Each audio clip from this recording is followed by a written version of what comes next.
ایک شخص درخت کے نیچے کھڑا تھا، تیز بارش ہو رہی تھی، تو بارش ہو رہی تھی تو درخت کے نیچے بندہ تھوڑی دیر کھڑا ہو جاتا ہے کہ یار بارش کا پانی آ رہا ہے. اب وہ درخت وہ تھا جس کے بارے میں مشہور تھا کہ اس پہ بجلی زیادہ گرتی ہے، تو وہ کھڑا ہو گیا. تو اس کو کسی نے اگر کہا کہ بھائی یہاں سے ہٹ جاؤ بجلی گرتی ہے ادھر، تو دیکھا یار اللہ بچائے گا، چلا گیا وہ. اس کو دوسرا شخص آیا، اسے یہ کہ بھائی یہاں سے ہٹ جا، یہاں سے بجلی گرتی ہے، مر جائے گا، کہ اللہ ہے نا بچانے والا، اللہ بچائے گا.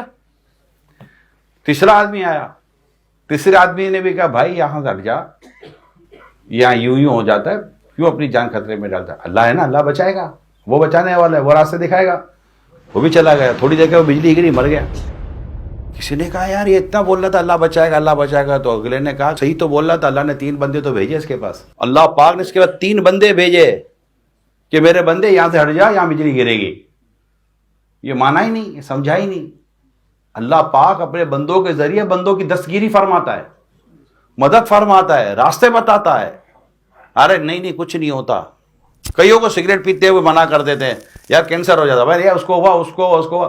ہو سکتا ہے کہ تمہیں ہونے والا اور تمہارے پر اللہ تعالیٰ نے کسی بندے کو بھیج دیا ہو، یار مت جاؤ، روک لیتا ہے بندہ. بسا اوقات ایسا ہوتا ہے کہ آپ گھر سے اتر رہے ہوتے ہیں، آپ کا پاؤں مڑ جاتا ہے، موچ آ جاتی ہے، اس میں بھی اللہ تعالیٰ نے بہتری رکھی ہوتی ہے. ماں منع کرتی ہے، باپ منع کرتے ہیں، کوئی حادثہ ہو جاتا ہے تو بہتری ہوتی ہے کہ آگے کو بہت کچھ ہونے والا ہوتا ہے. تو یہاں جو بات میں عرض کرنے جا رہا ہوں وہ یہ ہے کہ کبھی اپنے بزرگوں کے آگے، نیک لوگوں کے آگے بہانے نہیں بنایا کریں.